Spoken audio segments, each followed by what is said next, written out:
Does it say no entry? Does it say you can't? If you drive up to it, will they lift it up? And it doesn't actually say no entry, it just says stop. So what happens if we drive up to it and stop? Welcome back to Great British Biking Adventures Coast Series. We left the last episode here at Cardiff Bay Barrage. If you're wondering what it's all about, we're travelling around the entire coastline of England and Wales on our motorcycle, a Honda VFR1200X Crosstourer. This is episode 81 and we've already completed 95% of the adventure.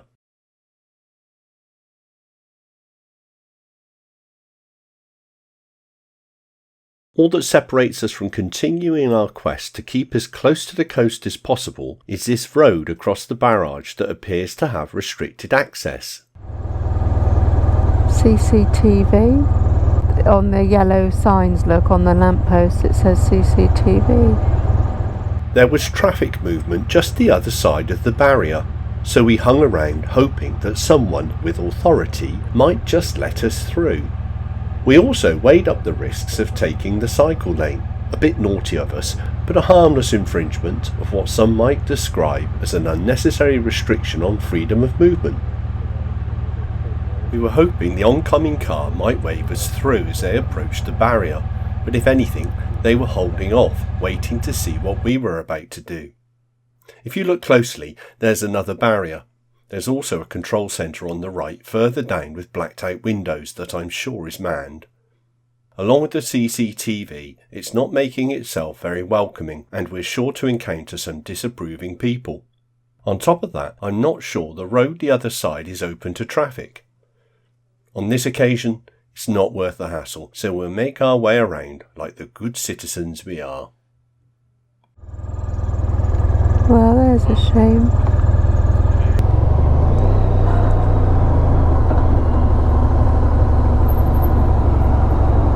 In the last episode we spoke briefly about Barry Docks and how it opened in 1889 to compete with Cardiff Docks to meet the demand for exporting Welsh coal, but it wasn't the first. Penarth Marina. Although hardly evident today, Penarth opened a dock in 1865 to rival the new Cardiff Docks which were being constructed just across the bay.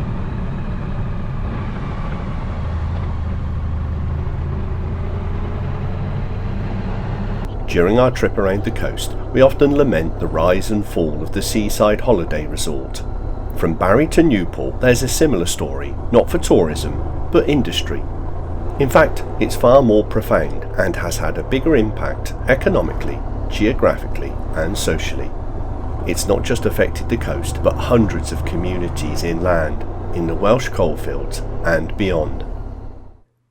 You can start to appreciate the scale of the operation by comparing the satellite view today with old maps. What used to be docks have either disappeared completely or been turned into marinas. The rail sidings that delivered and loaded the coal onto the ships that once surrounded the quaysides have given way to housing. At its zenith, in the late 1800s, the South Wales dock exported 30 million tonnes of coal per year that had been mined, processed and transported from the valley's collieries.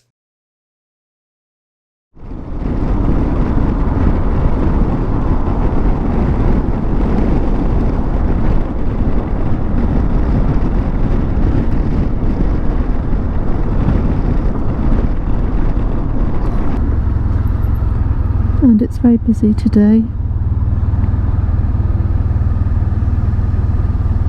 And it's hot. And it's 2:30 and we're a bit like, boom, traffic. We don't need it right now. But all good.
Wow. Stately statues.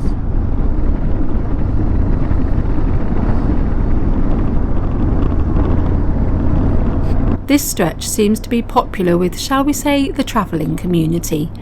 I'm not sure it's the sort of place we'll find a B&B.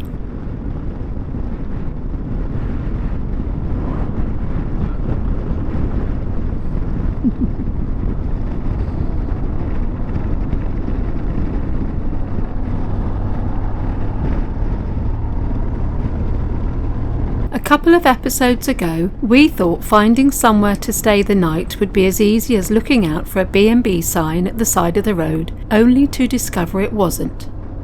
You would have thought he had learnt something from that experience, but here we are at it again. The 6 bells.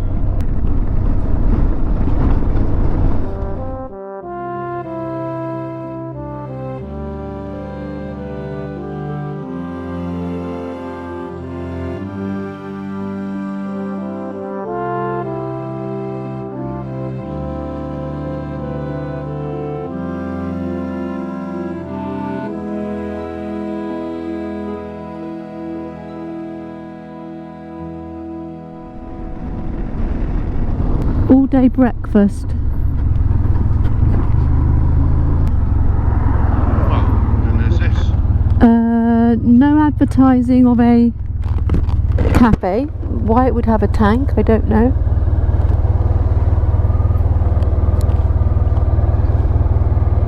Yeah, no, it doesn't say cafe. Whereas this says... It says Coast Road Cafe, Walnut Tree Farm Park Education Centre, neighbourhood service. It's a coast road, so well, it says it is. So we need to do it. Cafe parking, fishing, lakes. Farm park and cafe parking. Left. Yeah, that'd be good. Over there somewhere. Walnut Tree Farm Park entrance. Is the cafe open? Yeah, okay, thank you. It was late in the day when we stumbled upon Walnut Tree Farm Park. Thankfully it was still open, so we stopped for a cup of tea and a piece of cake. Jared resorted to booking.com and found a room at a Premier Inn 10 minutes away next to the M4. But our woes and adventures weren't over yet.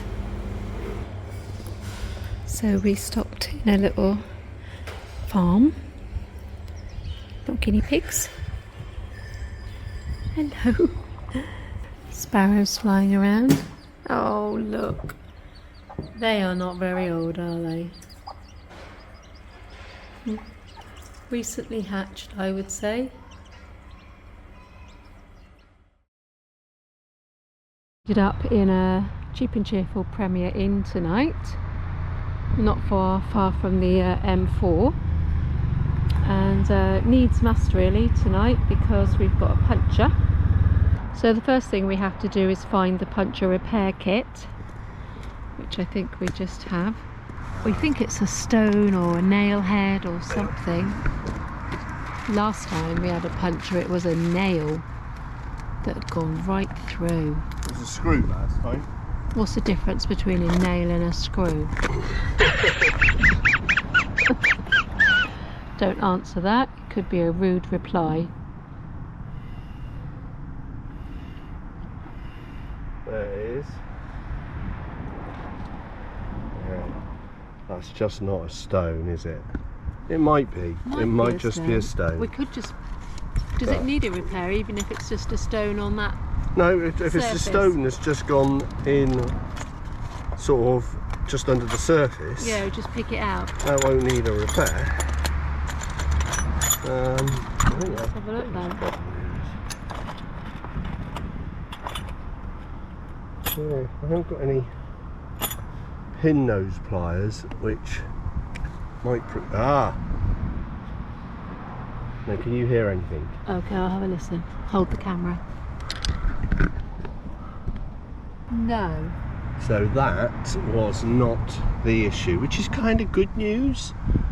in a way. Are we 100% sure? Absolutely. Yeah. Well, I No. saw it though. I was almost certain it was It looked like the head of a nail. Yeah, so So we'll check the we tyre. are. Maybe it's back to our slow puncher. Yeah, it is probably. So here, that's our temporary repair there, done in Liverpool. I know. Which Don't be too harsh on us. Yeah, no, don't even say. It was almost a We'll brand edit new that tyre out. when it went, and we didn't really want to have to pay for a new tyre, so we put a temporary puncture in to have it repairing. We've done a few thousand miles on the tyre since then, and there it is. Looking pretty good. Yeah, and it may not even be that, to be honest with you. We're just making an assumption that it's that. We will need to replace the tyre soon. Oh, Well, yeah, the tyre one, now. because it's worn out, and two, because it does have a repair on it. Yeah. And we do actually have a tyre at home, So, so we'll yeah. do it soon. But looks like it's got a fair few rooms, and it looks like it's been here a while. It's got lots of beautiful trees, and consequently birds. There's the pub. It's a Beefeater pub, which is a chain. You'd have thought after a long day in the saddle he would just want to chill out and enjoy the evening with a relaxing meal. But no, he's been looking at the map and discovered a footpath at the back of this rather tired motel. What's really got his interest is that it crosses two motorways. It goes under one and over the other. So before we can make our way over to the Beefeater for tea, we have to go exploring. An evening stroll through a barely used footpath that heads to underneath the M4 motorway. So here we go.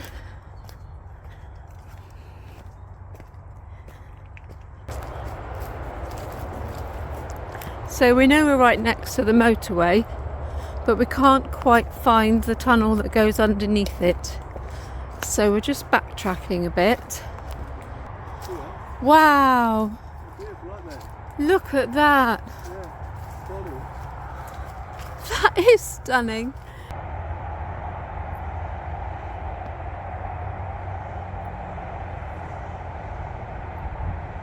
We had to settle for a Premier Inn tonight. It was a bargain though.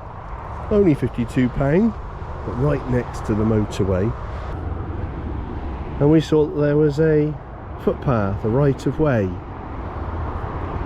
And the lady at Premier Inn said, oh yeah. She didn't actually mention it was really overgrown. We were expecting it to be overgrown though.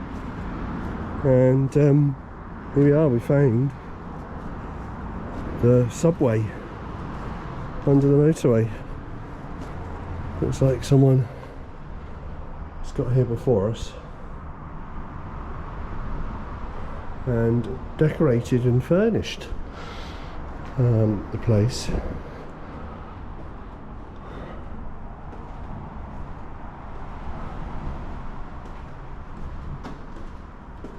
These rights of way are very fascinating really. It's probably here before the motorway was built, and when they built the motorway they had to preserve the right of way, so they built a subway.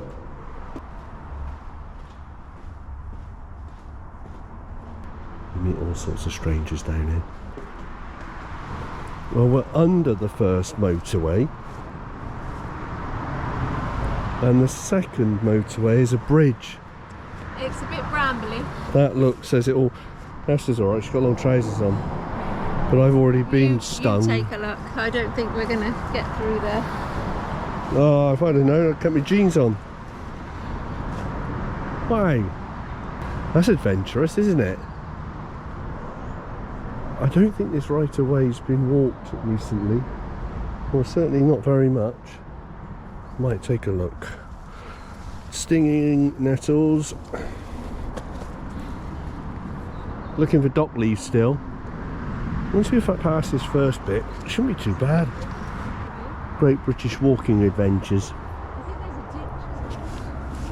Woo. Ah, it's got thorns, hasn't it? They're the worst things. Blackberries. It's thorns and stinging nettles. Oh, and I've just gone and stung myself a bit more. on the stinging nettles. Yeah, I think we're going to need something a bit better than this that I got on for that. Oh, that's a pity, because there's a bridge over the next section. Almost worth going back and getting jeans on for, and boots. Except it's 5:30. So it's 5:30 and we haven't eaten yet. Oh, what a pity.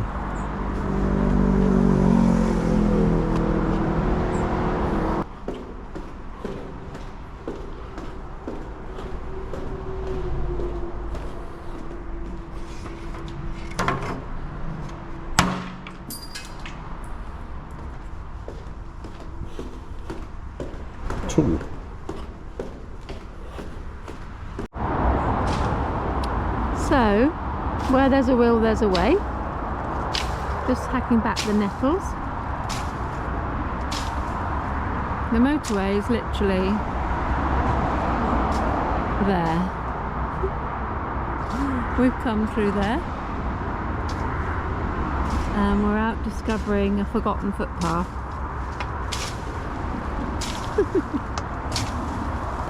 That'll do. I'm right behind you. Oh, I've just found myself on this stinger here. Oh well.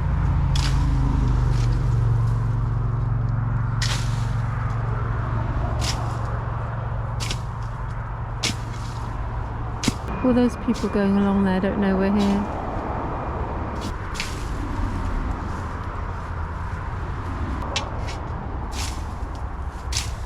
It turned out to be quite the adventure.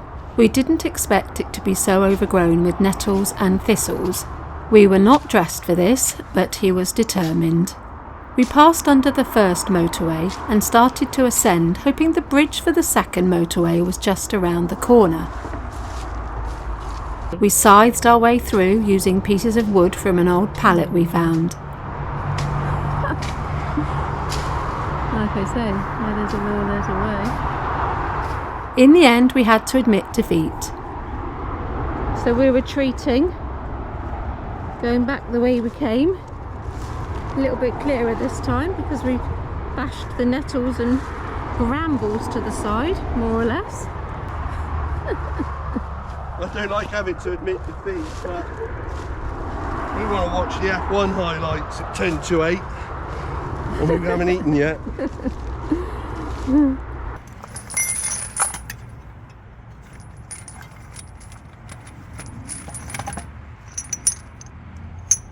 It had been quite a day for trying and failing to make connections. If you remember, at the captain's wife in the last episode, and earlier in this episode at the Cardiff barrage.